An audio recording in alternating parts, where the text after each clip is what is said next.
Subject GIS, जब ये subject तुमने देखा होगा तुमको लगा होगा अरे कैसा है ये भाई, जोग्राफिकल इंफॉर्मेशन सिस्टम, ये जोग्राफी कहां से आ गई, जियोग्राफिकल इंफॉर्मेशन सिस्टम। तुम सोच रहे हो सर इसकी ये ज्योग्राफी कहां से आ गई, इसका इंपॉर्टेंस क्या है, सिग्निफिकेंस क्या है, हम ये सब्जेक्ट क्यों पढ़ रहे हैं। तो before I talk about subject, मैं नॉर्मली तुमको कुछ बता देता हूं। जैसे कि अपना सब लोग आ गए, सबको आवाज सुनाई दे रही है, एक बार सब लोग बोलो यस सर। ओके ना। जैसे कि भाई हम कोई भी चीज पढ़े उसका हमको एक लालच होना चाहिए, लालच मतलब पर्पस होना चाहिए कि भाई क्यों पढ़ रहे हैं GIS। ठीक है, BSc IT के सिलेबस में है इसलिए पढ़ रहे हैं, अग्रीड, बट सर इसका कोई हमारे रियल लाइफ में सिग्निफिकेंस है? बहुत सिंपल इंपॉर्टेंट सिग्निफिकेंस बताता हूँ। गूगल मैप जब भी चालू करते हो तो तुम क्या यूज कर रहे हो बेटा? मैप्स। यस, GIS यूज कर रहे हो। जब भी तुम देखते हो कि गवर्नमेंट कुछ प्रेडिक्शंस करती है, भाई यहाँ तूफान आने वाला है, कहां से हो रहा है वो? It's a GIS। जब भी तुम देखते हो कि यार इस बार बारिश कम होने वाली है, बारिश ज्यादा होने वाली है, यहाँ बारिश ज्यादा होने वाली है, आजकल आपने देखा होगा प्राइम मिनिस्टर बोलते हैं कि हम बहुत सारे स्टडी करवाते हैं एग्रीकल्चर के लिए। यहाँ पे नेचुरल गैस है, यहाँ पे हमारे पास रिजर्वॉयर्स हैं, वाटर हैं, यहाँ पे पानी ज्यादा मिलेगा, यहाँ पे पेट्रोल मिल सकता है, डीजल मिल सकता है, नेचुरल गैस मिल सकती है। ये सारी जानकारियां कहाँ से? GIS। तो तुम बोलोगे सर हम तो कोडिंग करने वाले हैं, हमको क्या जरूरत है GIS की? बराबर। Hello, yes sir. हम तो कोडिंग करने वाले हैं, हमको क्या जरूरत है GIS के? हम IT इंडस्ट्री में काम करने वाले हैं। हमको ये जो आपने जो भी कहा है इससे हमको क्या लेना देना? मैंने सबसे पहला एप्लीकेशन बताया Google map, and there are now from India also we are coming up with our own local map satellite that will help us to and that will help us and guide us to navigate across India. But जैसे मैंने कहा कि हमको पहले जानकारी लेनी है कि भाई ये हम जो पढ़ रहे हैं उसका हमको फायदा क्या है, what is the use, are we going to get some job in IT industry with this? प्रश्न है कि नहीं दिमाग में? Yes sir. ओके, तो अब हम क्या करते हैं, हम गूगल पे जाते हैं और मैं जाता हूं, जैसे मैं आपको हमेशा बताता हूं,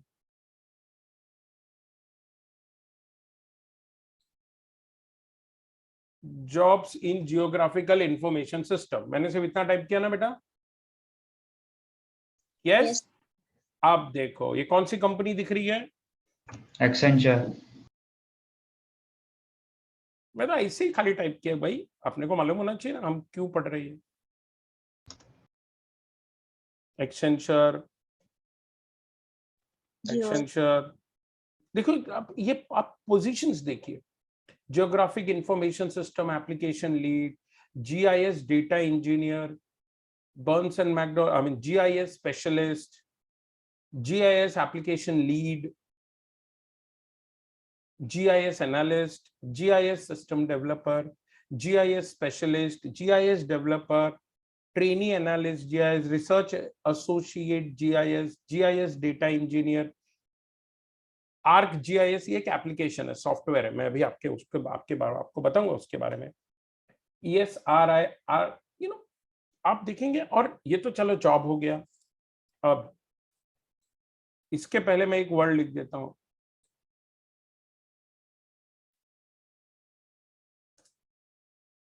बराबर।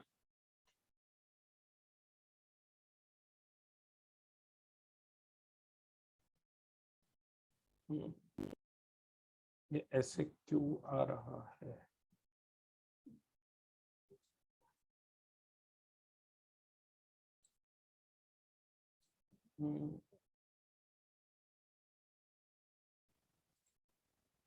जॉब्स सैलरी, एक मिनट।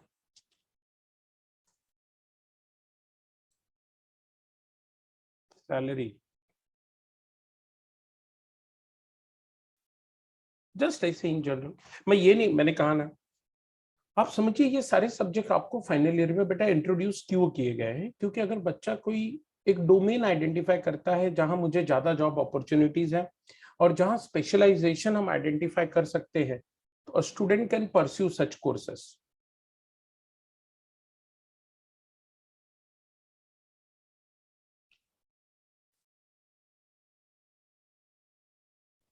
3 355K पर ईयर एक बेसिक सैलरी बनती है, और आप ये सब ऑन एन एवरेज अगर आप देखे जाएंगे, आप सर्च कर सकते हैं कि ये आपकी एकदम स्टार्टिंग एवरेज सैलरी है। अगर आप स्पेशलिस्ट बनते हैं, 2 साल 4 साल का आपको एक्सपीरियंस आता है, तो on an average you will start with 16 lakh, 16 to 18 lakh per annum का आपको पैकेज जाता है।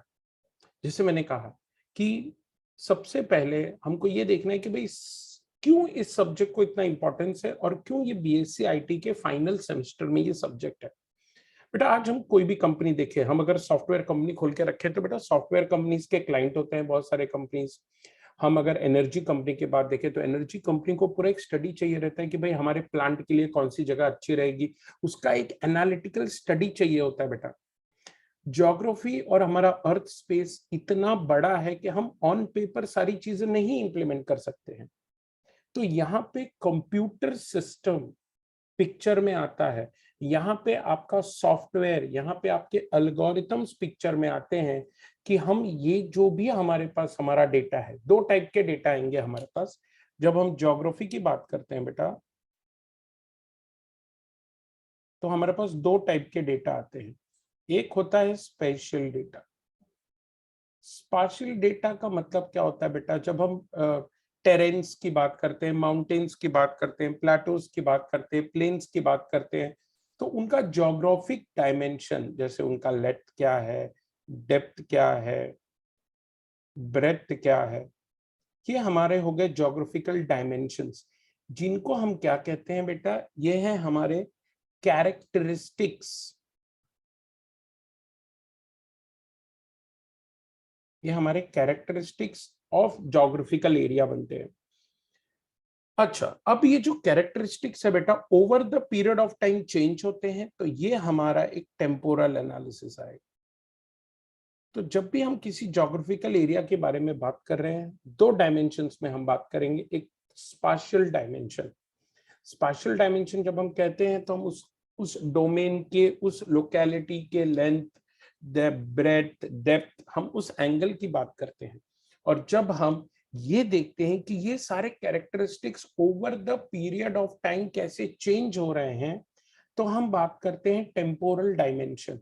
सो whenever we are going to study geographical aspect of a particular area, I am going to concentrate on 2 dimensions. एक होता है स्पेशल डायमेंशन और एक होता है टेम्पोरल डायमेंशन, कि भाई उस लोकेलिटी में जो भी कैरेक्टरिस्टिक्स है, लेंथ, डेप्थ, ब्रेथ, ये टाइमली बेसिस पे किस तरह से चेंज हो रहे हैं। ये हो गया हमारा टेम्पोरल डायमेंशन। तो हमारा सिलेबस ये कहता है कि भाई हम इस कंप्यूटर सिस्टम को ज्योग्राफी स्टडी करने के लिए किस तरह यूज कर सकते हैं। No doubt it has technical, you don't have to write a code, but because you have to study the analytical aspect of it. तो यहां पे हमको क्या क्या पढ़ना है। सबसे पहला, फर्स्ट हम ये पढ़ेंगे कि भाई जीआईएस का इंट्रोडक्शन क्या होता है, जीआईएस, उसका सिग्निफिकेंस, मॉडल्स किस तरह रिप्रेजेंट किए जाते हैं, मॉडल्स और रिप्रेजेंटेशन। नाउ अब हम यहां पे बात करेंगे टेम्पोरल डायमेंशन के बारे में, कि भाई ये जो भी हम डायमेंशन पढ़ेंगे ये टाइम बेसिस पे कैसे चेंज होंगे। तो पहले टॉपिक में तो हम ये बात करेंगे भाई जीआईएस क्या होता है, उसका एप्लीकेशंस क्या है, किन चीजों पे ध्यान दिया जाता है। See a very good knowledge of GIS आज के डेट में काफी ट्रेंडिंग है, क्योंकि बेटा हम मशीन लर्निंग भी इंप्लीमेंट करते हैं प्रेडिक्ट करने के लिए। याद है आपको, प्रेडिक्ट किया जाता है कि इस साल मॉनसून बहुत अच्छा होगा, अगले साल नहीं होगा। और मैं बताऊं आज के डेट में ये जो स्पेशलाइजेशन है ना बेटा एरिया वाइज, ये बहुत ज्यादा इंपॉर्टेंट हो जाता है, क्योंकि क्लाइमेट के जो भी हमको इफेक्ट है, क्लाइमेट आज पूरे विश्व में एक बहुत ही इंपॉर्टेंट एस्पेक्ट रोल प्ले करता है हमारे डिसीजन मेकिंग के, गवर्नमेंट में। हमारी इकोनॉमिक पॉलिसीज बहुत हद तक क्लाइमेट पे डिपेंड है। इसीलिए ऐसी बहुत सारी अपकमिंग स्टार्टअप्स हैं, बहुत सारी पुरानी कंपनीज, आपने देखा एक्सेंचर, टीसीएस, कॉग्निजेंट, ये सारे कंपनीज अब बहुत अच्छे अच्छे मॉड्यूल्स बना रहे हैं जो कि गवर्नमेंट और उनके दूसरे क्लाइंट, जैसे मैंने कहा ना, अगर एनर्जी सेक्टर के क्लाइंट है, टेलीकॉम सेक्टर के क्लाइंट है, कि भाई अगर हमें फाइबर ऑप्टिक्स बिछाने हैं तो उनके सिग्निफिकेंस, हमको एरिया का स्टडी चाहिए, हमको उस एरिया में आने वाले 5 साल के क्लाइमेट के प्रेडिक्शंस क्या होंगे वो स्टडी करना है। नहीं तो कोई भी कंपनी इतना पैसे नहीं डालेगी ना बेटा किसी भी एरिया में। तो ये जो फील्ड है, ये फील्ड की सबसे बड़ी जरूरत क्या है कि बहुत ज्यादा कैलकुलेशन लगता है। जब हम ज्योमेट्री, अर्थ की ज्योग्राफी की बात करते हैं बेटा, आप इमेजिन कीजिए उसका लेंथ क्या है, ब्रेथ क्या है, डेप्थ क्या है, और उसके ऊपर ये जो डायनामिक पैटर्न्स है हमारे विंड के, हमारे वाटर के, ये बहुत ही डायनामिक है। तो जो कैलकुलेशन है बहुत ही कंफ्यूजिंग है। आप कभी कभी देखते होंगे न्यूज में आता है कल 2 दिन बहुत बारिश होने वाला है मुंबई में, फिर बारिश होता ही नहीं है, फिर अपने को बताते नहीं उस दिन बहुत ज्यादा बारिश होता है। कभी अनुभव किया है इस बात को? Yes sir. Yes, sir. बहुत बार। इसका मतलब कि आप समझिए, अगर ये अनुभव आपने किया है तो एज एन आईटी इंजीनियर आपको ये रियलाइज होना चाहिए कि इस एरिया में बहुत स्कोप है। क्योंकि अगर ये प्रेडिक्शन इतना स्टडी होने के बाद भी यार प्रॉपर प्रेडिक्शन नहीं दे पा रहे हैं, इसका मतलब कितना गैप है हमारे डेटा में और हमारे प्रेडिक्शन में। हमारे जो लर्निंग एल्गोरिथम्स है अभी तक वो ट्रेन क्यों नहीं हो पा रहे हैं? क्योंकि हमारे पास सफिशिएंट डेटा नहीं है। मशीन लर्निंग, हम ये जो सुन रहे हैं कि मशीन लर्निंग को अगर हम डेटा देते हैं तो वो प्रेडिक्शन कर सकता है। आप नेटफ्लिक्स पे जाते हो, एक टाइप की 4 मूवीज देखते हो तो आपको उसी टाइप के 100 मूवीज और प्रपोज करता है देखो। फेसबुक पे अगर आप मेरे फ्रेंड हो तो मेरे 10 फ्रेंड वो आपको प्रपोज करता है। अगर आप किसी फेसबुक में किसी पर्टिकुलर थीम या टाइप के ग्रुप को फॉलो करते हो तो उसी टाइप के और 10 ग्रुप को वो आपको प्रपोज करता है। क्यों ऐसा करता है? क्योंकि वो एल्गोरिथम डिजाइन इस तरह से हुआ है। तो ये एक फील्ड है जिसमें बहुत स्कोप है, क्योंकि इसमें स्टडी नहीं है बेटा।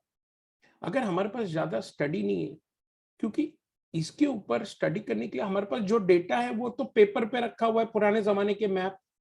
पुराने जमाने के मैप का डिसएडवांटेज बताइए? 2 डायमेंशन में काम करता है बेटा। मैप पेपर पे है, सिर्फ अपने पास 2 डायमेंशन है। और खाली 2 डायमेंशन इंपॉर्टेंट नहीं है। कभी आपने सोचा है इस बारे में कि स्केल जो है, जो स्केल पे, जैसे मुंबई, अगर मेरे पास एक मैप है तो मुंबई का मैप कितना भी बड़ा करेंगे बेटा, वो मेरे को इन डेप्थ नॉलेज नहीं देगा। क्योंकि मुंबई का जो असली ज्योग्राफिकल शेप है और जो मैं पेपर पे बनाऊंगा, आप मुझे बताइए क्या मैं उस स्केल को मैप कर पाऊंगा? नहीं sir. Exactly. So there is an exhaustive need कि हम किस तरह से ये जो हम कंप्यूटर प्रोग्रामिंग पढ़ रहे हैं, ये जो हम इतने सारे एप्लीकेशंस, एल्गोरिथम्स पढ़ रहे हैं, इसका इस्तेमाल करके हम रियली उसको ऐसी जगह यूज करें जहां से हमको सच में प्रॉब्लम है और उसकी जरूरत है। मैंने कहा ना, जस्ट इमेजिन उत्तराखंड में देखो इतने फ्लड्स आते हैं।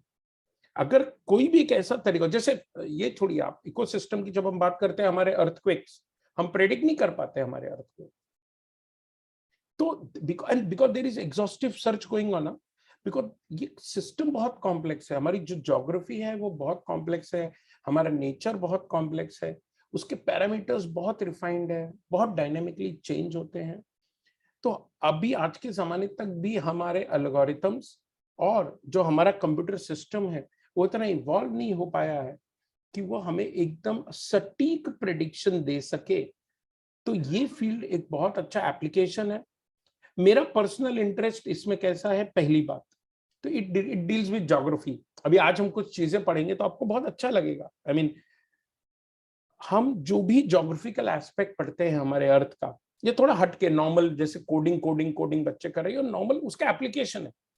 आपने जैसे लास्ट में AWP पढ़ा, एडवांस वेब टेक्नोलॉजी, उसको आप यूज करके वेबसाइट बना सकते हैं अगर आप और डिटेल में पढ़ते हैं तो ये क्या है, जो भी हमने पढ़ा है उसको हम यूज कर सकते हैं। यहाँ पे हम इनपुट दे सकते हैं, पैरामीटर्स, हम प्रेडिक्ट कर सकते हैं कि हमारा फ्यूचर में क्लाइमेट कैसा होगा। लोग कहते हैं आने वाले 20 सालों में जितने भी कोस्टल एरियाज हैं खासकर, उनको काफी तकलीफ होने वाली है। जैसे मुंबई, कोलकाता, जितने भी कोस्टल एरियाज हैं उनको काफी तकलीफ होने वाला है। तो ये प्रेडिक्शन किस बेसिस पे कर रहा है? कोई ना कोई इनपुट पैरामीटर होगा उनके पास। तो इस एंगल से मैंने कहा ये सब्जेक्ट का सिग्निफिकेंस फ्यूचर बहुत ज्यादा है, क्योंकि आने वाले समय में आप ये मान लीजिए जितनी भी हमारी आईटी इंडस्ट्रीज हैं ये सब खुद को चेंज कर रहे हैं, एप्लीकेशन स्पेसिफिक बना रहे हैं, और क्लाइमेट एक बहुत बहुत इंपॉर्टेंट एस्पेक्ट है। तो मैं ऐसा आपको सजेस्ट करूंगा कि you can choose this as your field of specialisation. पहली बात, इंटरेस्ट लेके पढ़ेंगे बहुत मजा आएगा, because it deals with geography. आज के ही सेशन से आप देखेंगे कि मैं आपको कुछ चीजें बताऊंगा जो आपको लगेगा यार हमने तो कभी रियलाइज ही नहीं किया, और इन चीजों पे काम करने के लिए हमारे पास एप्लीकेशंस है।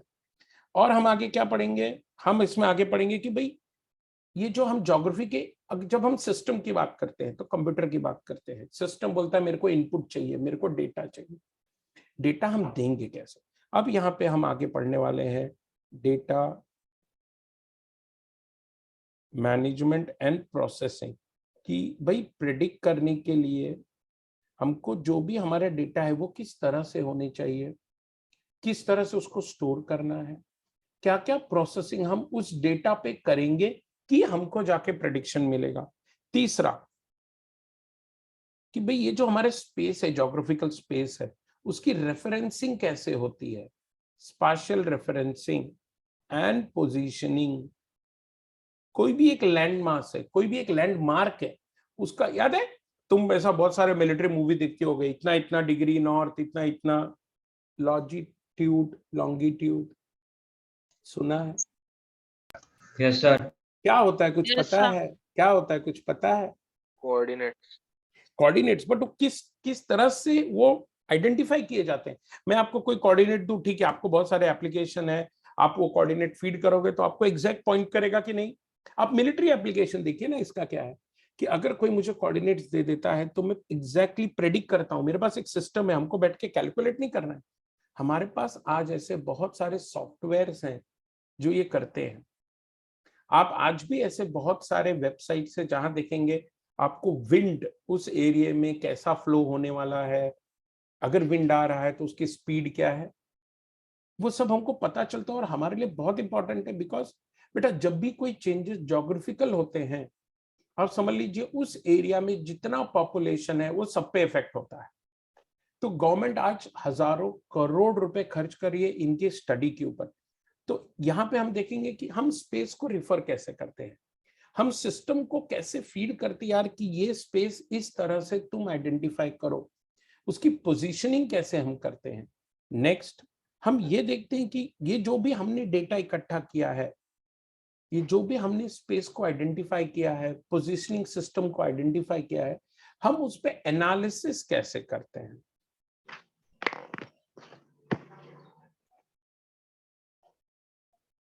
एंड फाइनली बेटा मैं एक लेमैन हूं, मुझे अर्थ का अपना लो, गूगल अर्थ एक ऐप है, अर्थ पे पूरा तुम स्कैन करके एक पोजीशन तक जा सकते हो, बराबर है कि नहीं? It is different from map.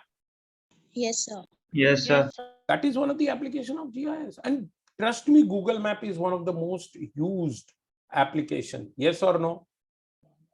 Yes, sir. Yes, sir. तो दे नीड, तो यहाँ तक क्या होता है ना बेटा, प्रोसेसिंग होता है कि भाई ये इंजीनियर का काम है, डेटा को आइडेंटिफाई करना, उसको मैनेज करना, प्रोसेस करना। हम ज्योग्राफिकल स्पेस को कैसे रिप्रेजेंट करेंगे, हम ज्योग्राफिकल स्पेस की पोजीशनिंग कैसे करेंगे, फिर उस डेटा पे एनालिसिस कैसे करेंगे।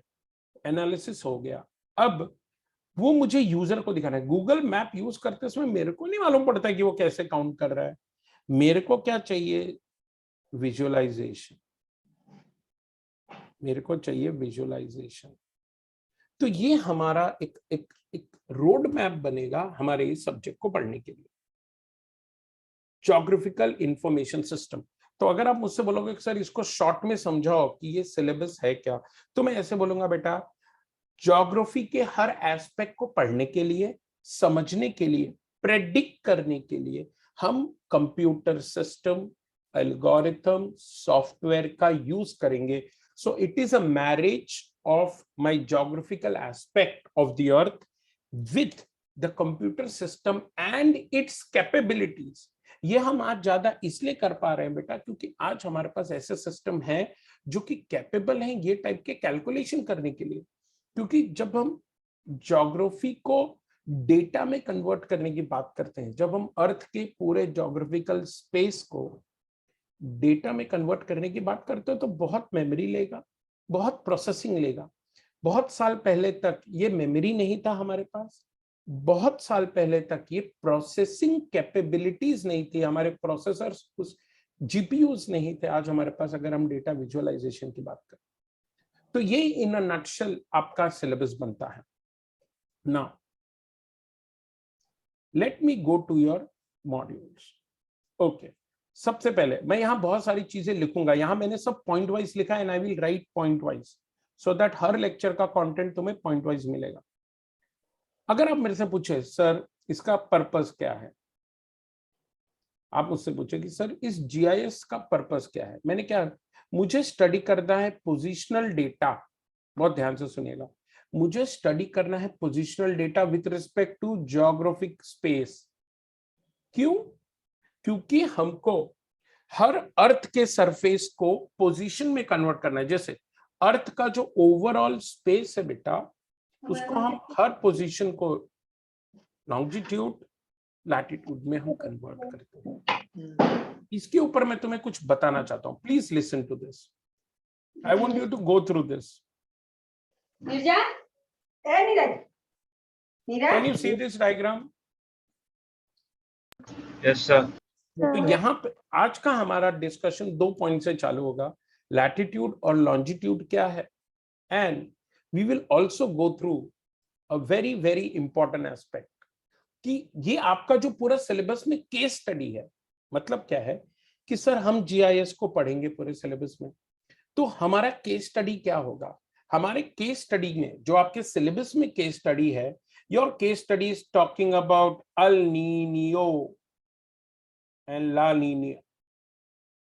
इंडिया में इसको ऐसा बोलते हैं अल नीना, अल नीना, ला नीना। ये स्पेनिश वर्ड है, बिल्कुल टेंशन मत लो। और यही हमारा केस स्टडी है, मैं अभी बताऊंगा इसके ऊपर। यही हमारा केस स्टडी है जो आपके सिलेबस में, and it is very very interesting. खाली 10-15 मिनट दो मुझे, मैं इसके बारे में बात करूंगा। तो मैंने जानबूझ के यहां से इसलिए चालू किया कि हमको ये पता होना चाहिए कि भाई हम पढ़ने क्या वाले हैं, हमारा केस स्टडी क्या है। ठीक है, देखिए बेटा, हमारा जो अर्थ है, यहां से हमारा हमारा थोड़ा ज्योग्राफी का नॉलेज जहां इंप्रूव होगा, तो मुझे when you know what, जब हम when I was doing, I mean when I'm doing my research on PhD on machine learning, I found this very nice area जहां मैं अपने मशीन लर्निंग एल्गोरिथम का इम्प्लीमेंटेशन कर सकता हूं।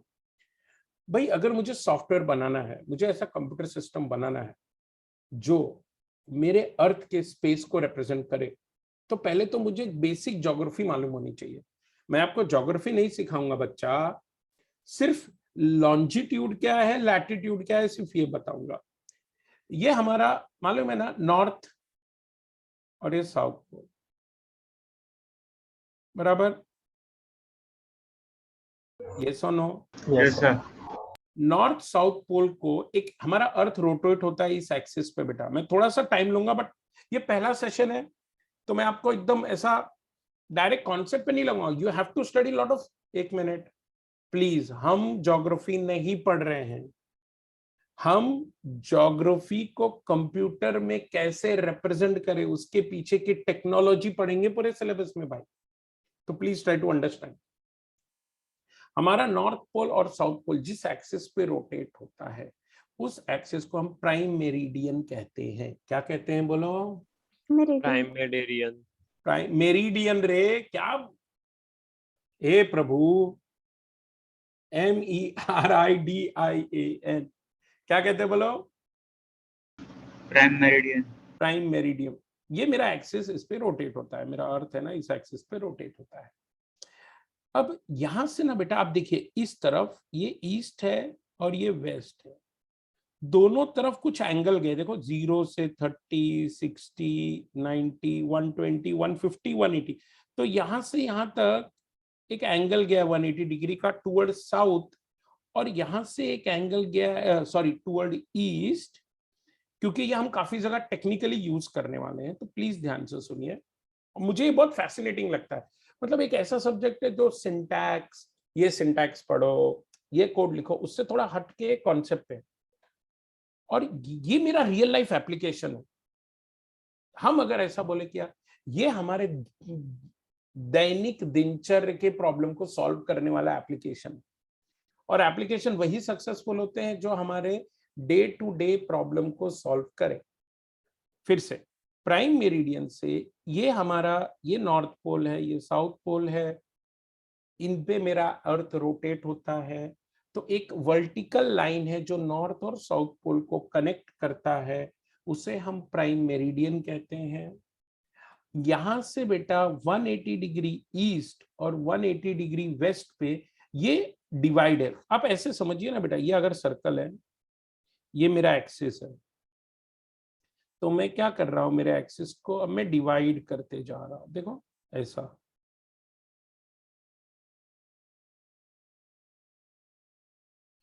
एंगल 30-30 का एंगल है, तो इसको हम क्या बोलते हैं बेटा, ये जो पोजीशनिंग है, ये जो, जैसे इस पे मैं ये पोजीशन है, ये जैसे ये एक पोजीशन है, ये एक पोजीशन, तो ये क्या हो गया हमारा लॉन्जिट्यूड। क्या हो गया? लॉन्जिट्यूड।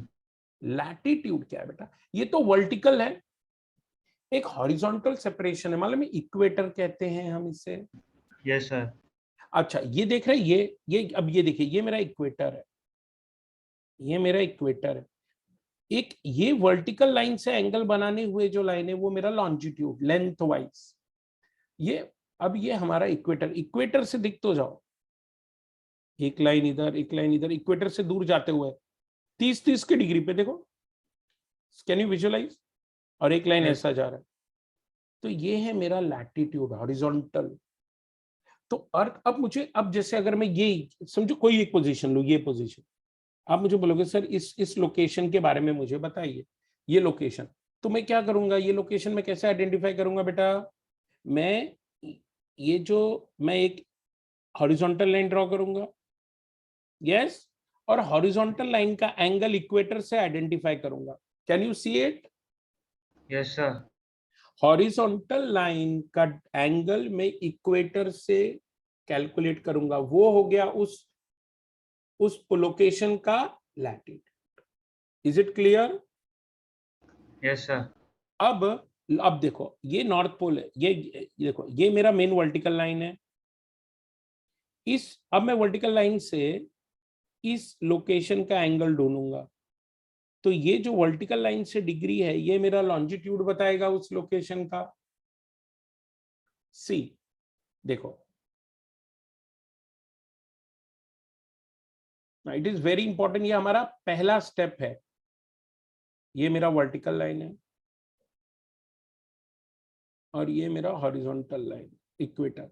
मेरे को कोई तो एक लोकेशन है, उसका ये लोकेशन, मुझे इसका कोऑर्डिनेट चाहिए, तो मैं पहले देखूंगा ये मेरा इक्वेटर है और ये मेरा प्राइम मेरिडियन है। समझ में आ रहा है बच्चा? Yes sir. और मैं क्या करूंगा, पहले मेरे को उसका लैटिट्यूड चाहिए, तो ये इक्वेटर के पैरेलल मैं एक लाइन बनाऊंगा और मैं देखूंगा ये एंगल कितना है। देखो ये एंगल देखो 30 डिग्री है यहां से, समझे? Yes, तो मैं ये देखूंगा इक्वेटर से कितना डिग्री एंगल है, तो ये मेरे को उस लोकेशन का क्या मिल गया, लैटिट्यूड। क्या मिल गया बोलो? Latitude.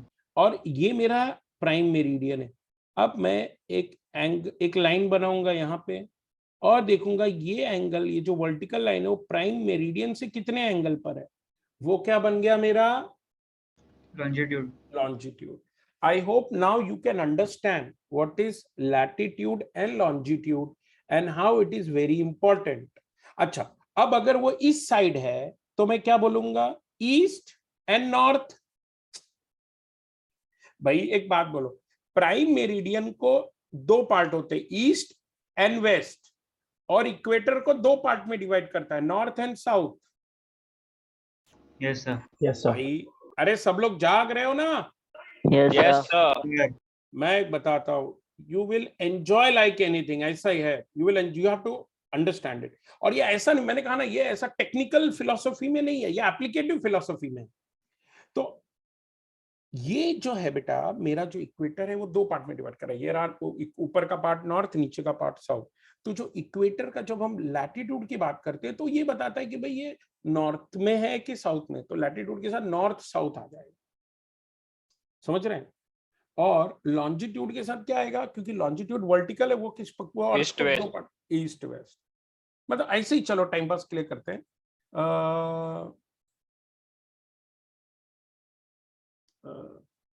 Location of Mumbai, latitude and longitude.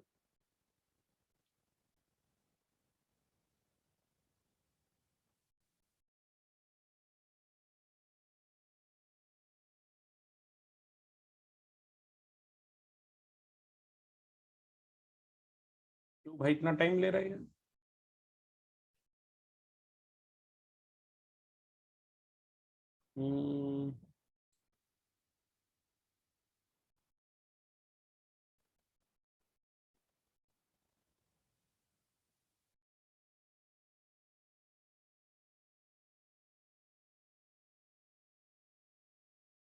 सी देखो कितने सारे एप्लीकेशंस हैं जो पैसे भी ले रहे हैं।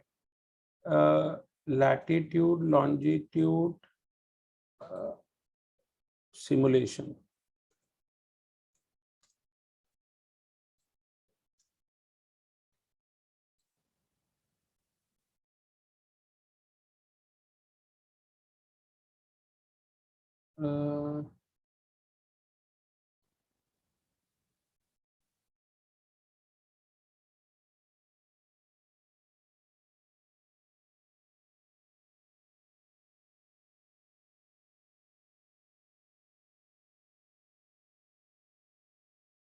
okay, these are different.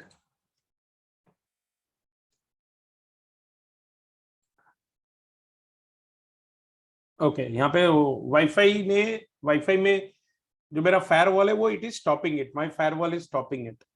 आप गूगल पे जाइए, आप कहीं भी ट्रैक कीजिए लोकेशन को, आप देखेंगे आपको दो एस्पेक्ट में आएगा। तो आपको ये बेसिक लैटिट्यूड और लॉन्जिट्यूड समझ में आ रहा है ना difference? Yes sir. Yes, sir. ना, अब मैं उस पॉइंट पे आता हूं, before I start with your syllabus. अब ये भाई ये अर्थ है, बराबर है, world map. Yes sir. Yes. अब मैं तुम्हें ये ना आपका पूरा केस स्टडी है, पूरे सिलेबस में you have to go through this case study. It is actually pronounced as El Nino. These are Spanish word, El Niño, which says small boy. El Niño, this is how they pronounce. कैसे pronounce करती है, तुमको पूरे syllabus में word सुनने को मिलेगा। क्या है बेटा? L Niño.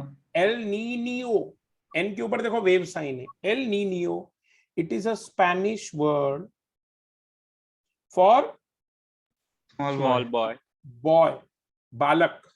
ला नीनिया, अपने इंडिया में इसको ऐसा बोलते हैं, अल नीनो, ला नीना भी बोलते हैं। और यूपीएससी में अगर कोई बच्चा पढ़ रहा है, यूपीएससी की तैयारी कर रहे हैं ना, तो ये उसको पढ़ना ही पड़ेगा, कंपलसरी है। क्यों मालूम है? इंडिया में इस साल सूखा पड़ने वाला है कि बाढ़ आने वाला है, ये कौन कंट्रोल करता है? El El Nino and La Niño Nina. and La Nina. Yes, La Nina is a Spanish word for small girl, like baby girl and baby boy.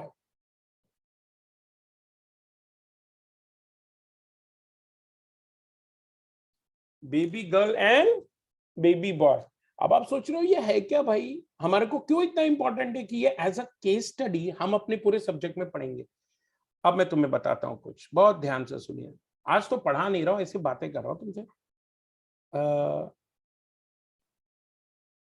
Zoom हुआ? Pacific winds. हाँ जूम हुआ, तुमने Google कर लिया लगता है। नहीं sir, Google नहीं किया। तुमको पता था? हाँ सर। क्या बात है। अफ्रीका के पास पेरू, पेरू किधर गया Peru? Sir Peru south America में आएगा। साउथ अमेरिका में। एक मिनट, इधर है फिर। हाँ हाँ सॉरी सॉरी, अमेरिका सॉरी, बराबर इधर है, ये रहा, यही तो मैं ढूंढ रहा था।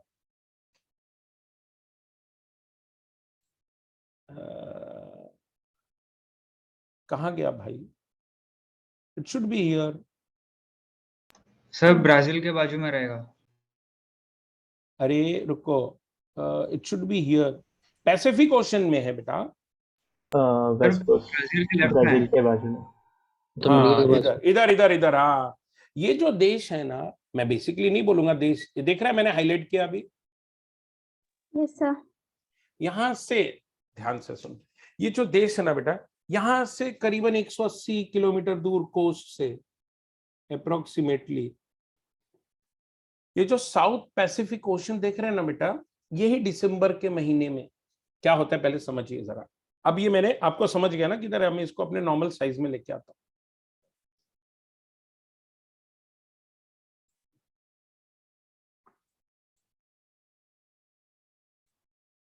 व्यू 64% नहीं 100%। Okay, now please try to understand. मैंने कहा ना यहाँ पे ये रहा हमारा पेरू, यहां से करीबन 180 किलोमीटर दूर ये जो पैसिफिक ओशन है बेटा, यहाँ पे लगभग ये दिसंबर मंथ में लेट मी राइट समथिंग, हाँ let me write something about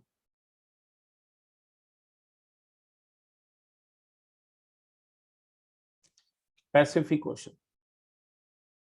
ये मैंने कहा बहुत इंपॉर्टेंट है आपकी केस स्टडी के। Pacific Ocean from Peru coast approximately 180 kilometres.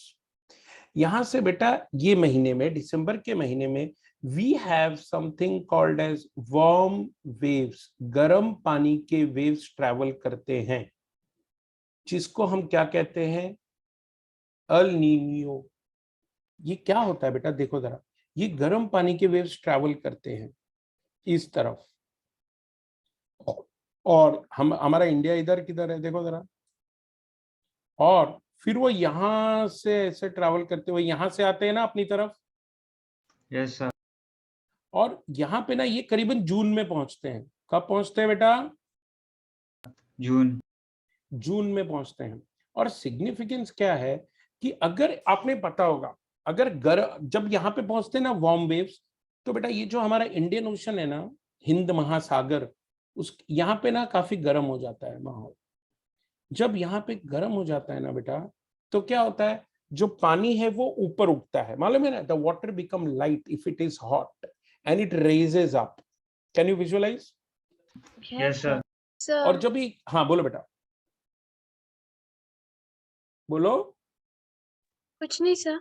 Okay, तो यहाँ पे ना बेटा ये सिग्निफिकेंस बताता हूँ, ये क्यों हमको स्टडी करना है। तो यहाँ पे जब करीबन दिसंबर महीने से जो वार्म वेव वाटर वेव्स हैं, वो करीबन जून तक यहाँ पहुंचते हैं। यहाँ पे जब पहुंचते हैं गर्म पानी ना बेटा, तो क्या करते हैं, जो सी बेड्स हैं, जो सरफेस है ना, वो वार्म होता है, तो वहां के जो एयर है ना वो ऊपर जाते हैं। जब वहां के एयर ऊपर जाएंगे तो एक वैक्यूम जैसा क्रिएट हो रहा है, खाली जगह आ रही है ना बेटा, हवा ऊपर जा रहा है। तो ये जो बारिश वाले बादल जो इंडिया पे आने वाले रहते हैं ना, वो इधर डायरेक्ट हो जाते हैं, क्योंकि जगह खाली हो गया ना, तो सक्शन बन रहा है ना, तो जो एयर्स है ना वो इंडिया के जाने के बजाय वापस इधर आ जाते हैं, क्योंकि यहाँ पे एक वेकेंसी है ना, एम्प्टीनेस है। Can you visualise?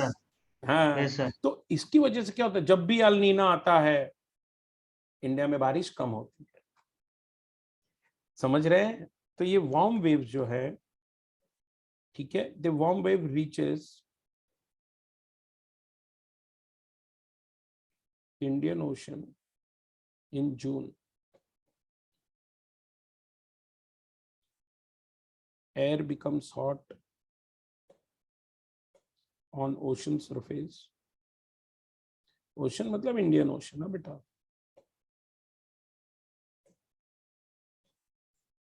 so causes monsoon। आपको पक्का ये पूछेंगे वाइवा में, 100% पूछेंगे, 100%, क्योंकि बहुत ही इंपॉर्टेंट क्वेश्चन है। Monsoon going to India returns back, so less rain. ये मैं इंडिया की सिग्निफिकेंस की बात कर रहा हूं बेटा। अब बोलो, मैं तो डायरेक्ट इंडियन यहां पे पहुंच गया इंडिया, ऑब्वियसली वो ऑस्ट्रेलिया को इफेक्ट करता होगा कि नहीं? Yes sir.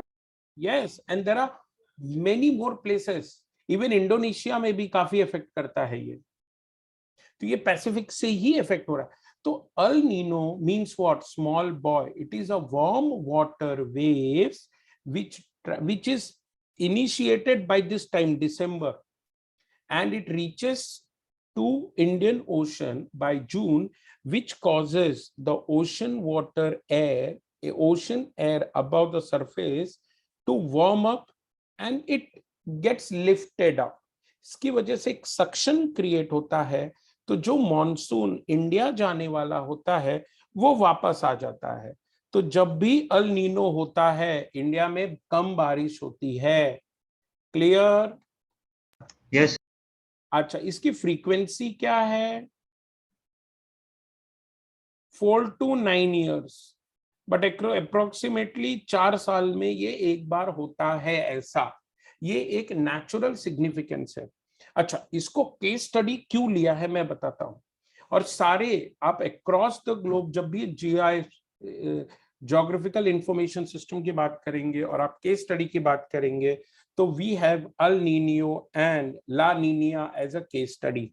बिकॉज ये पैसिफिक रीजन के जितनी भी कंट्रीज आती हैं कोस्टल में, उनपे इनका बहुत ज्यादा असर होता है, सिग्निफिकेंस होता है. तो in short what is El Nina? Is it clear? ये एक वार्म वाटर वेव है जो पेरू से लगभग 180 किलोमीटर कोस्ट से वहां से निकलता है, इंडियन ओशन की तरफ आता है करीबन 6 महीने में. और फिर क्या होता है कि यहाँ पे उसकी वजह से एक वार्म एयर की वजह से सक्शन होता है, बारिश जो इंडिया में आने वाली होती है वापस चली जाती है. तो जिस साल कम बारिश हुई समझ लो कौन आया? El Nino, yo. El Niño. अल Al Nino. Nini. Small boy. Small boy. अच्छा, फिर ये ला नीना क्या है? एक्चुअली अपने इधर ला नीना बोल दो. इन स्पेनिश उनका उनका जो वे होता है इट्स ला नीनियो. ठीक है. ये क्या है? इसको मैंने कहा स्मॉल गर्ल. क्या होता है बेटा? इसकी फ्रीक्वेंसी और भी कम है. लेकिन एक चीज है, अगर इस साल अल नीनो आया है तो अगले साल ला नीना आएगा. ये एक साथ दोनों नहीं आते. ला नीना क्या होता है? मैं नीना ही बोलता हूं.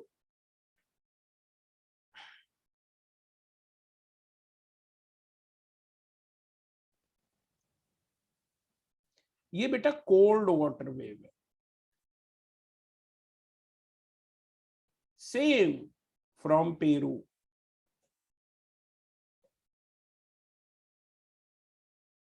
पेरू कोस्ट से ही आ रहा है.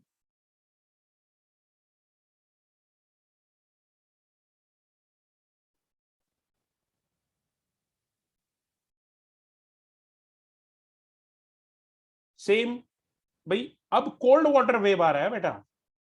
This is small baby girl.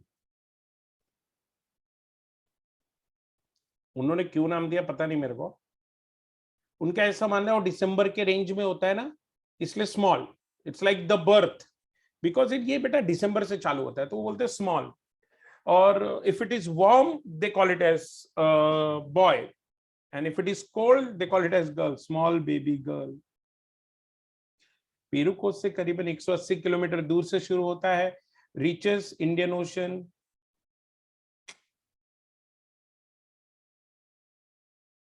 In June. अच्छा, एक बताओ बेटा, अब अगर मेरा समुद्र का पानी कोल्ड है तो क्या उसके ऊपर का हवा लाइट होगा कि हेवी होगा?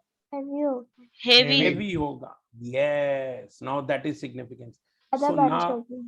ज्यादा बारिश. इसमें क्या होता है ना बेटा, सिग्निफिकेंस देखो. इसमें क्या होता है ना बेटा, अब यहाँ पे जब कोल्ड आता है ना, जब कोल्ड आता है ना बेटा, तो क्या करता है देखो जरा.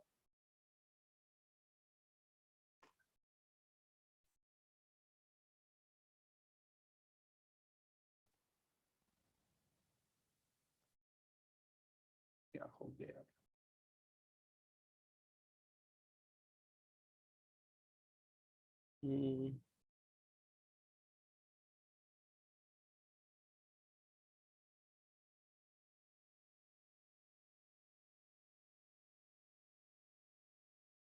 Why my pen is not getting activated?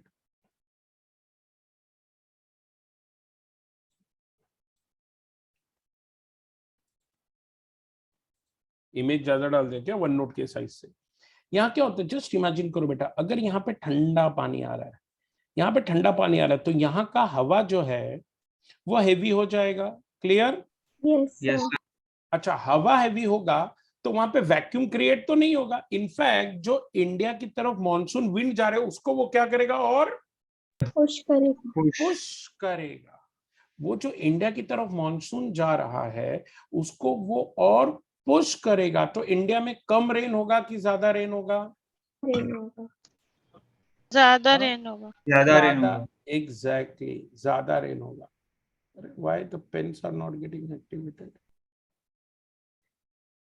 एक सेकेंड ना, वन नोट लगता है।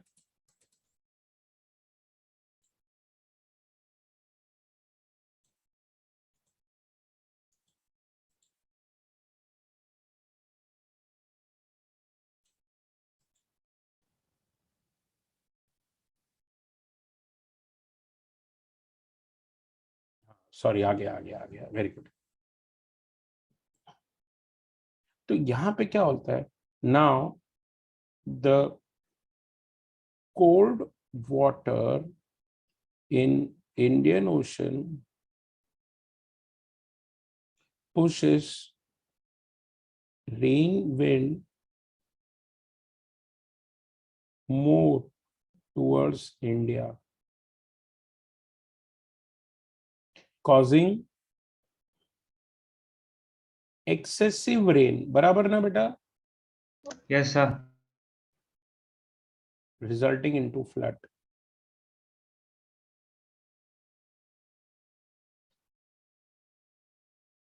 तो अब यहां पे मैं आपसे बोलूं बेटा, which is better for India, El Nina और ला नीना?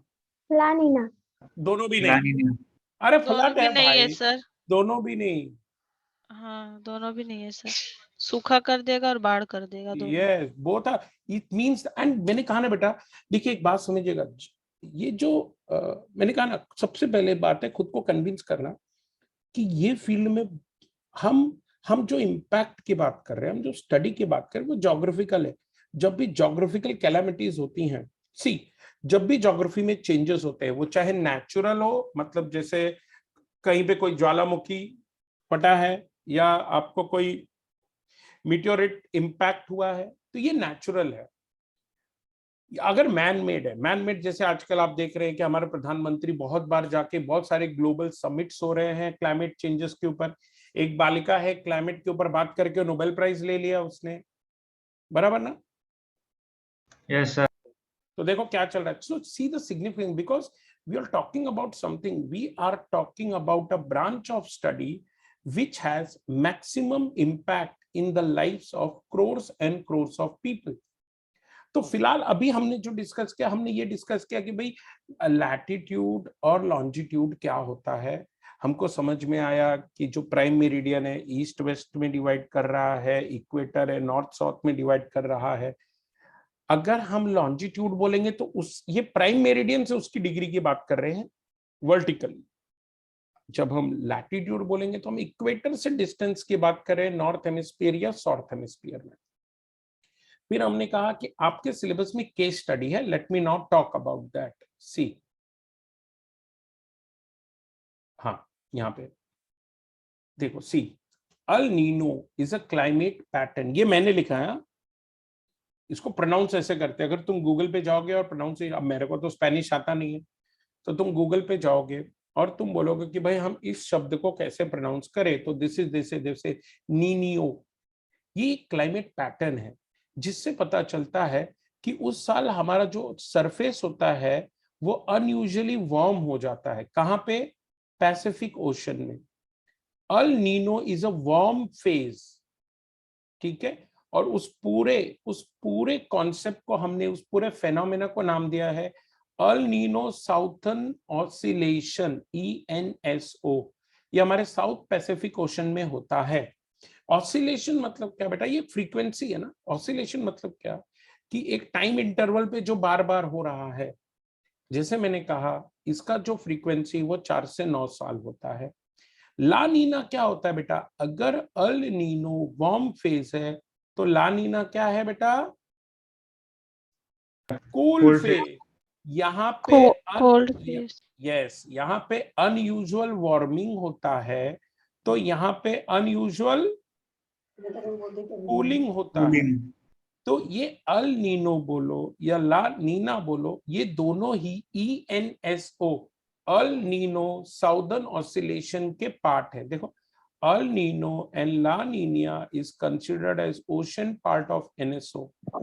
जब, ठीक है, नाउ लेट अस सी। मैंने कहा ये करीबन 4 से 9 साल में होता है। I will come to it. अभी तक आपको एक बेसिक समझा, अल नीनो ला नीना, और Yes, yes. उसका सिग्निफिकेंस मैंने इंडिया के हिसाब से बताया है, जबकि आपका जो सिलेबस कहता है कि वो एक ग्लोबल इंपैक्ट की तरफ बात करता है। जैसे अल नीनो की वजह से हमारे कुछ एरियाज है, वालाशिया, ऑस्ट्रेलिया, यहाँ पे ड्रॉट्स होते हैं। This belongs to Indonesia, I guess so. यहाँ और पेरू में या साउदर्न अमेरिका में एक्सेसिव रेन्स होते हैं। तो इन्होंने जो एग्जांपल दिया है वो पेरू, USA, ऑस्ट्रेलिया के हिसाब से दिया है। हम इंडियन है तो मैंने थोड़ा सा सर्च किया और मैंने देखा कि इसका इम्पैक्ट इंडिया में क्या पड़ता है। तो तब मुझे पता चला, क्योंकि ये UPSC का बहुत इंपॉर्टेंट टॉपिक है, क्योंकि कोई भी चीज जो हमारे लोकल हैबिटेट से रिलेटेड है, जो हमारे दिनचर्या पे इम्पैक्ट करता है, it will be a part of UPSC। तो वहां पे जाके समझा कि ये स्टडी बहुत इंपॉर्टेंट है। बहुत सारे इंडस्ट्रीज, बहुत सारे जो हमारे सॉफ्टवेयर फर्म्स हैं, they are trying to understand this pattern so that we can take some action on it. तो ये मैंने पहले आपको बता दिया कि भाई लैटिट्यूड लॉन्जिट्यूड कैसे आप देखेंगे, और फिर हमने बात की कि अल नीना और ला नीना क्या होता है। इतना तो क्लियर है। Yes, Yes, sir. sir. Now let us start with chapter 1। ये सब मैंने ब्लैंक रखा है, मैं खुद लिखूंगा। जैसे मैंने कहा कि GIS का काम क्या है बेटा। GIS में अगर मैं स्पेशल डेटा की बात कर रहा हूं, मुझे पोजिशनल इंफॉर्मेशन चाहिए। मैंने कहा ना, पृथ्वी के हर कोने का मुझे लॉन्जिट्यूड और लैटिट्यूड चाहिए, ताकि मैं हर कोने को एक कंप्यूटर की मेमोरी में फीड कर सकूं। करेक्ट ना? अगर मैं Yes. कंप्यूटर की मेमोरी में फीड नहीं कर पाऊंगा तो मैं एनालिसिस कैसे करूंगा? The purpose is to study positional data related to geographic space, which we might informally characterize having positional data। हम बोलेंगे ये जो geographic space है, उसका हर स्पेस का मेरे पास पोजिशनल डेटा है। तो GIS क्या होता है? ये एक कंप्यूटराइज सिस्टम है जो हमारी ज्योग्राफिकल स्पेस का डेटा मेंटेन करे, उसको प्रोसेस करे, और फाइनली हम क्या कर सके, बेटा, हम उसके ऊपर प्रेडिक्शन। हम डेटा को क्यों प्रोसेस करेंगे? एक बात बताइए, कल जो हो गया पृथ्वी पर या आज जो हो रहा है, उसको मैं क्यों स्टोर करूंगा?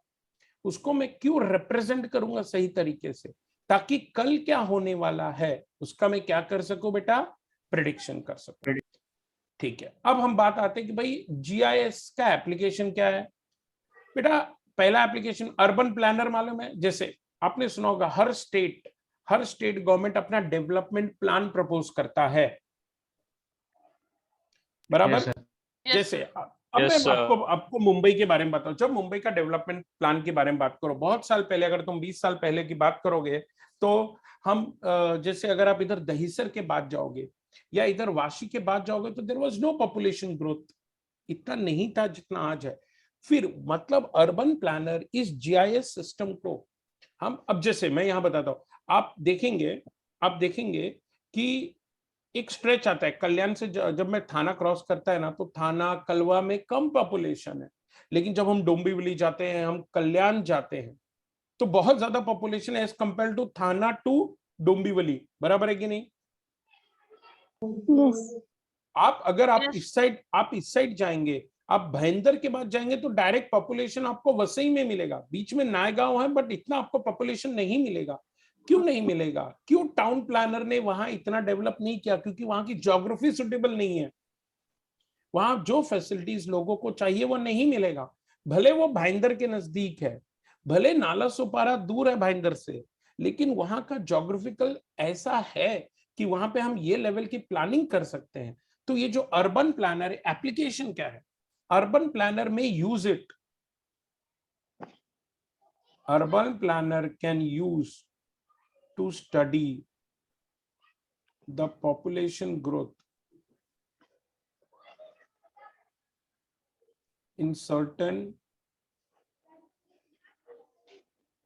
in suburb and can quantify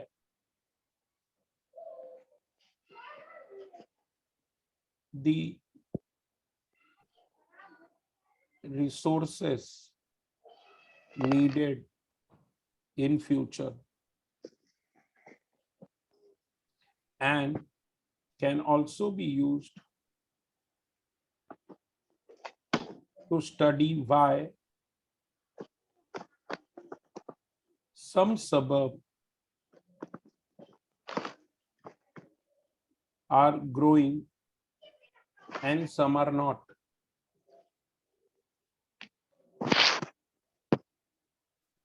इसका मतलब ये जब हमारे पास एक एरिया का, एक सिटी का एक अच्छा जीआईएस सर्वे होगा तो हम प्रेडिक्ट कर पाएंगे कि भाई आने वाले इतने दिनों में ये गवर्नमेंट की बहुत बड़ी रिक्वायरमेंट है।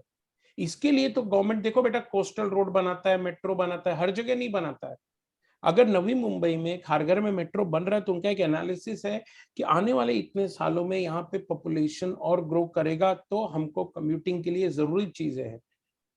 और ये सब छोटे छोटे प्रोजेक्ट नहीं होते। एक बात बता देता हूँ, पहले समझ लीजिएगा, जीआईएस के रिलेटेड जो एप्लीकेशन है वो करोड़ों रुपए में जाते हैं, नॉर्मल सॉफ्टवेयर नहीं जाते करोड़ों में। क्यों? क्योंकि इनकी रिक्वायरमेंट गवर्नमेंट लेवल पे होती है। तो जीआईएस को कौन यूज कर सकता है? एक अर्बन प्लानर, एक टाउन प्लानर यूज कर सकता है ये प्रेडिक्ट करने के लिए कि ये एरिया में ये पॉपुलेशन ग्रोथ होगा, इतने सालों में हमें ये रिसोर्स की जरूरत पड़ेगी। वो ये भी यूज कर सकता है कि क्यों ऐसा है, ऐसा क्या सिग्निफिकेंस है कि कुछ सबर्ब में ग्रोथ ज्यादा है और कुछ सबर्ब में ग्रोथ कम है। ये तो एक एप्लीकेशन है। बायोलॉजिस्ट, आप गेस कीजिए बायोलॉजिस्ट क्यों यूज कर सकते हैं बेटा? बायोलॉजिस्ट ये इसलिए, बायोलॉजिस्ट का क्या काम है? ये तो हम एप्लीकेशन सिर्फ पढ़ रहे हैं अभी। ये आपको एक श्योर शॉर्ट एग्जाम में क्वेश्चन आएगा, what are the application of GIS. बेटा देखो, बायोलॉजिस्ट क्यों पढ़ते हैं? जब हम माउंटेन एरिया देखते हैं, माउंटेन रीजन्स में लोग क्या कर रहे हैं, या आप खेत के रीजन में देखिए। अब हम आप काफी न्यूज में पढ़ते होंगे कि दिल्ली में बहुत पोल्यूशन हो गया बिकॉज पंजाब एरिया में, पंजाब हरियाणा में पराली जलाई गई। Yes sir. हम ये भी न्यूज हर साल देखते हैं कि ये माउंटेन रीजन्स में आग लग गई है तो इतनी स्पीशीज डिस्ट्रॉय हो गए हैं। वो Yes. खाली जानवर नहीं, हम ट्रीज प्लांटेशन स्पीशीज की भी बात करते हैं। तो जो बायोलॉजिस्ट है दे में यूज जीआईएस, ठीक है, क्या के लिए? To study the mountain ranges and its characteristics,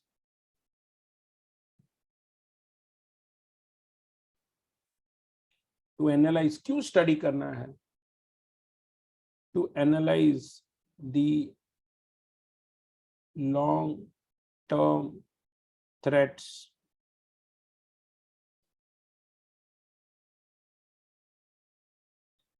to the species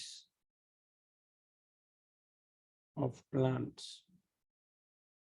तो बायोलॉजिस्ट भी बोलेगा यार मैं अपने आप जाके, अब तुमको लगता है वो एक एक पेड़ के बारे में जाके पता कर सकता है? नहीं पता कर सकता। उसको एग्जॉस्टिव स्टडी करना है किसी माउंटेन रेंज का, तो यहाँ पे कंप्यूटर उसका हेल्प करेगा, कंप्यूटर काम करेगा। तो जीआईएस का एप्लीकेशन बहुत जगह, जैसे मैंने कहा, एक अर्बन प्लानर यूज कर सकता है, एक बायोलॉजिस्ट यूज कर सकता है, एक नेचुरल, देखो अपने यहाँ एक टीम होती है, मालूम है? जब भी कहीं पे आपदा आती है वो टीम जाती है, क्या है?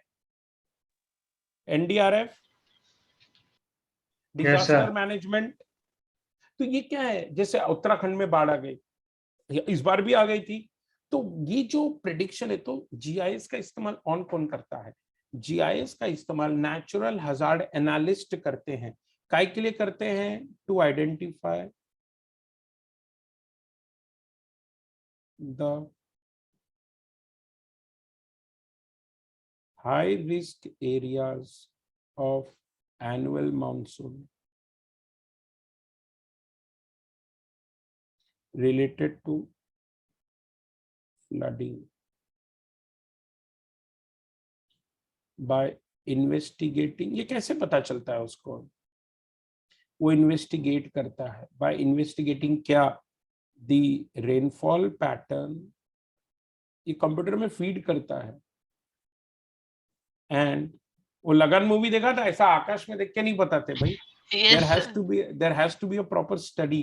तो क्या इन्वेस्टिगेट करते हो? रेनफॉल पैटर्न इन्वेस्टिगेट करते हैं, और वो जो एरिया है, जो टेरेन है, उसके कैरेक्टरिस्टिक्स। तो हमारे जो नेचुरल हैजार्ड एनालिस्ट है, अच्छा ये भी नहीं खाली, it's not about flood, government को ये भी पता करना है कि भाई कहाँ सूखा पड़ने वाला है। क्यों? क्योंकि गवर्नमेंट उस हिसाब से ग्रेन प्रोक्योर करेगी 6 महीने पहले। जैसे अगर गवर्नमेंट को पता है अगले साल अल नीना आने वाला है, तो गवर्नमेंट क्या करेगी? Government will buy more grains and will preserve it so that it can provide food to the population. So these are such a crucial decision। अपने को नहीं पता चलता because there are government agencies who are doing this job। ये जो procurement, तू सोचा ना, ये सरकार इतना जो अनाज वो खरीद के क्या करती है? They keep and they purchase on the advice of these natural hazard analysts। Next क्या है? जियोलॉजिकल इंजीनियर क्या करेगा पता करके? Building geological engineer, best location for building construction. अब जैसे मैं तुम्हें बताता हूं, स्टैच्यू ऑफ यूनिटी क्या है बेटा? कोई hello? No, sir. yes, sir. हाँ जाओ यार, वो रिवर बेड पर है बेटा। तो वहां जब गवर्नमेंट ने डिसाइड किया होगा कि भाई हमें बनाना है, तो वहां जियोलॉजिकल इंजीनियर गया होगा, उसने उस एरिया का पूरा जीआईएस देखा होगा, उस एरिया का जीआईएस बनाया होगा, उस पर स्टडी किया होगा, उसके पिछले बहुत सालों के, सैकड़ों सालों के पैटर्न स्टडी किए होंगे उस एरिया के, कि भाई वहां पे अगर हम 4,000-3,000 करोड़ का प्रोजेक्ट डाल रहे हैं तो उसकी वायबिलिटी क्या है। तो ये काम है geological engineer. Best location for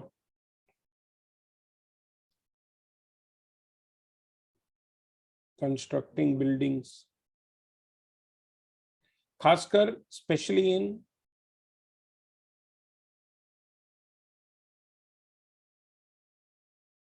earthquake prone areas. तो ना जापान में बहुत प्रॉब्लम है अर्थक्वेक का।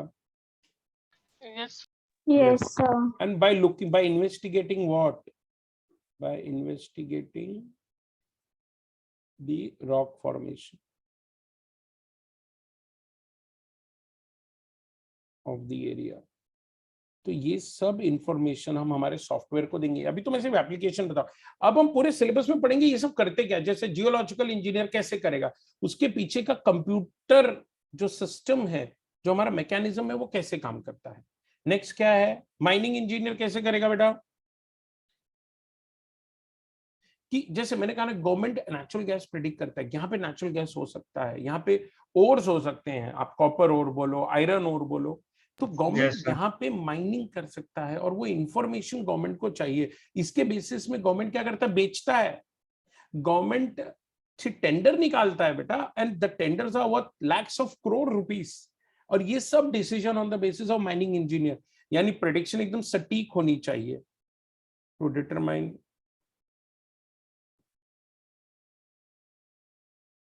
the mines for future exploration. भाई हमको फ्यूचर में कहाँ पे जगह में एक्सप्लोर करो, माइंस क्या है और क्या अकाउंट करता है? इट टेक्स इनटू अकाउंट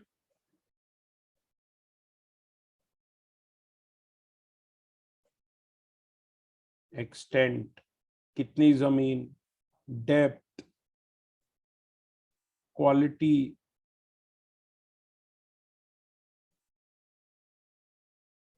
और मालूम है ना, रॉ प्रोडक्ट, आयरन और कॉपर और। Yes, sir. यस, तो इन चीजों का ध्यान, मतलब ये जीआईएस यहाँ भी हम यूज कर सकते हैं। जियो इन्फॉर्मेटिक इंजीनियर क्या यूज करेगा? टेलीकम्युनिकेशन। जियो ने डिसाइड किया कि मेरे को यहाँ यहाँ ये चाहिए, हमको यहाँ यहाँ एंटीनास लगाने या फाइबर ऑप्टिक्स के हमारे यहाँ यहाँ ये लोकेशन पे चाहिए, तो वो कौन डिसाइड करेगा? वो जियो इंफॉर्मेटिक्स इंजीनियर डिसाइड करेगा। Used by telecommunication company to determine best location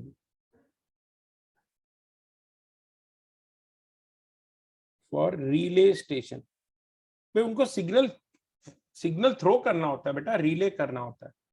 तो वो कहाँ रिले स्टेशन रखें कि ज्यादा से ज्यादा एरिया को वो कवर कर सकते हैं।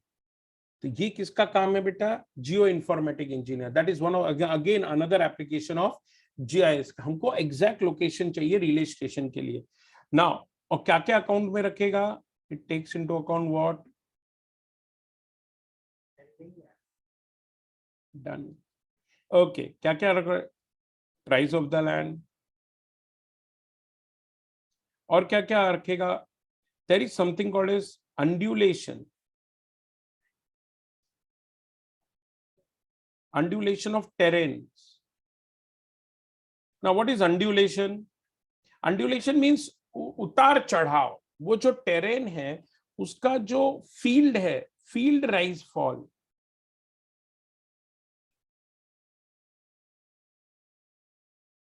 एक सेकंड,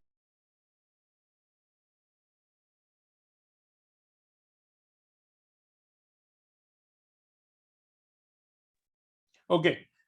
तो ये जियो इंफॉर्मेटिक इंजीनियर क्या ध्यान में रखते हैं? भाई प्राइस ऑफ द लैंड एक इश्यू है, और वो जो टेरेन है वहां पे उतार चढ़ाव क्या होगा, सिग्नल्स प्रॉपरली हर जगह फैलनी चाहिए। अब वो स्टडी कैसे करेगा? भाई मैं पेपर पे तो सारे नहीं एरिया अंडरस्टैंड कर सकता हूं। आई नीड अ सिस्टम जो मुझे मेरे स्क्रीन पे विजुअलाइज करके दे, सिमुलेट करके दे कि भाई आपका सिग्नल इस तरह से ये लोकेशन को पहुंचेगा। आप सोचिए ना, हजारों करोड़ रुपए खर्च होते हैं, फिर भी आप बहुत सारे ऐसे लोकेशन है जहां हमको सिग्नल नहीं मिलते। तो जितनी भी टेलीकम्युनिकेशन कंपनीज हैं, they are continuously performing these GIS research in order to solve this problem. Next क्या है?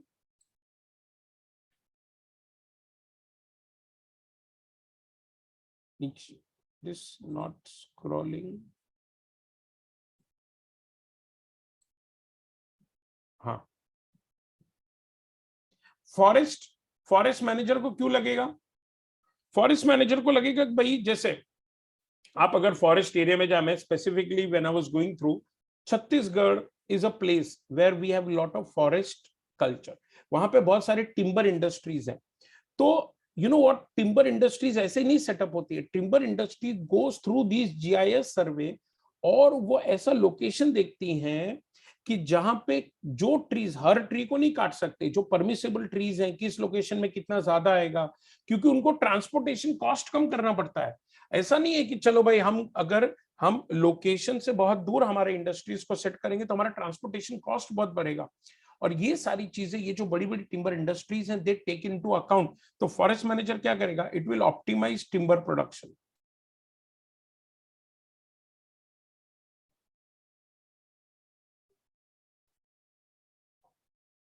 by studying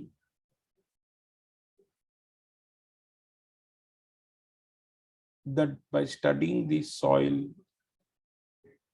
and current tree stand। Tree stand मतलब कौन कौन से ट्री वो एरिया में अभी भी हैं, उनके डिस्ट्रीब्यूशंस को स्टडी करेंगे कि भाई यहाँ का सॉइल कैसा है, और यहाँ जो करंट ट्रीज हैं उनका डिस्ट्रीब्यूशन क्या है। और इनको क्या ध्यान में रखना चाहिए? Must preserve the species diversity. और लास्ट में हम एक एप्लीकेशन देखते हैं, वो हाइड्रोलॉजिकल इंजीनियर। ये क्या करता है बेटा? ये आइडेंटिफाई करेगा, will identify fresh water resources.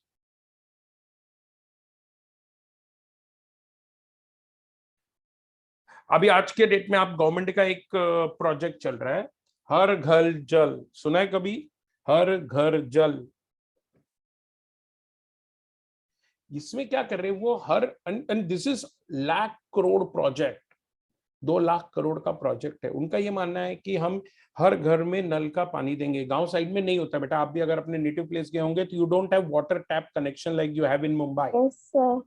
So government is spending lakhs and crores of rupees कि भाई हम हर जगह पानी पहुंचाए। अब इतना मजाक नहीं है बेटा, क्योंकि पानी आप कितना पाइप बिछाएंगे, तो दे वांट ऑप्टिमाइज रिजल्ट। तो वो सॉफ्टवेयर कंपनीज को हायर करती हैं और बोलती हैं हमको ये लोकेशन का जीआईएस स्टडीज दो, आप आइडेंटिफाई करो कि उस गांव या नजदीक से नजदीक हमें फ्रेश वाटर रिसोर्सेस बताओ, so that we can establish a channel जिसका इस्तेमाल करके हम ये जो हमारा प्रोजेक्ट है उसको हम कंप्लीट कर सके। Will take into account the current distribution.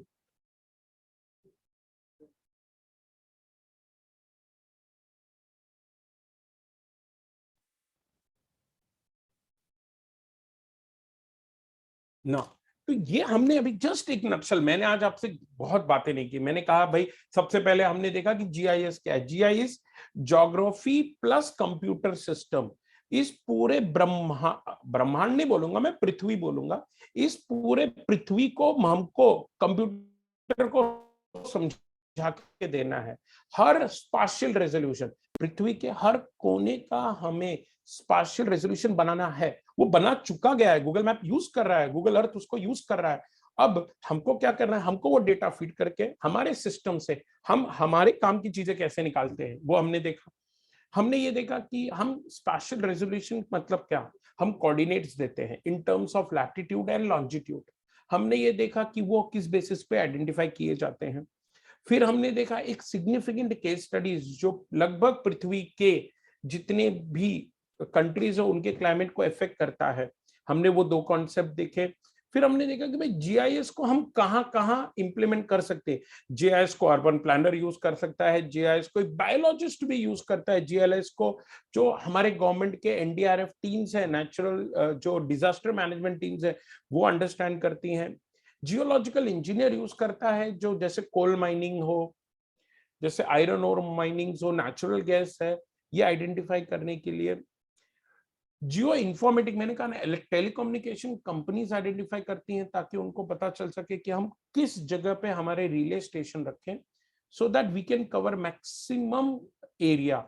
Forest manager use कर सकते हैं उस एरिया का जो स्पीसीज नेचुरल डिस्ट्रीब्यूशन है वो आइडेंटिफाई करने के लिए, और जो टिम्बर प्रोडक्शन है उसको मैक्सिमाइज करने के लिए। हाइड्रोलॉजिकल इंजीनियर यूज कर सकते हैं। क्यों हाइड्रोलॉजिकल इंजीनियर? वो ये आइडेंटिफाई कर पाएंगे कि natural resources of water, fresh water हमें चाहिए, वो कहाँ हमको मिलेंगे, जिससे हम लोगों की जो रोजमर्रा की चीजें हैं उस प्रॉब्लम को हम आइडेंटिफाई कर सके। प्रॉब्लम आइडेंटिफाई कर सके तो हम सॉल्व कर पाएंगे। So this was a brief introduction about GIS. मैंने कहा it is very interesting in the terms, हम जिस चीज को रोज एक्सपीरियंस कर रहे हैं उसके पीछे का दिमाग क्या है, उसके पीछे की स्टडी क्या है, उसके पीछे का रीजनिंग क्या है, हम वो देखने जाएंगे। तो आई थिंक आज पहला सेशन है, उसके लिए इतना ही सफिशिएंट है। Next session we will start again from chapter 1, आगे का topic. Is it okay? Yes, sir. Yes, sir. आज पहला लेक्चर इसीलिए, Yes, बट sir. जैसे मैंने कहा आप खुद को ऐसा समझाइए, जस्ट मैंने कहा ना, एक इंसान की प्रकृति होती है, एक इंसान का नेचर होता है कि भाई मैं इस चीज को क्यों पढूं। मैंने कहा ना आप मैं हमेशा ये चाहता हूं कि बच्चे का अपना एक एरिया ऑफ स्पेशलाइजेशन आइडेंटिफाई करे। भीड़ के साथ मत जाओ, 3 लाख वाली नौकरी नहीं चाहिए, मैं हमेशा ये जानता हूं। तो अगर आप किसी फील्ड में, मैंने आपको बताया जॉब की कोई कमी नहीं, आप किसी फील्ड में अगर आपने थोड़ा एक्स्ट्रा पढ़ा हुआ है, मैं जानता हूं कि आपको फायदा देगा। ठीक है? Yes, sir. ठीक है, तो चलो आज के लिए इतना ही।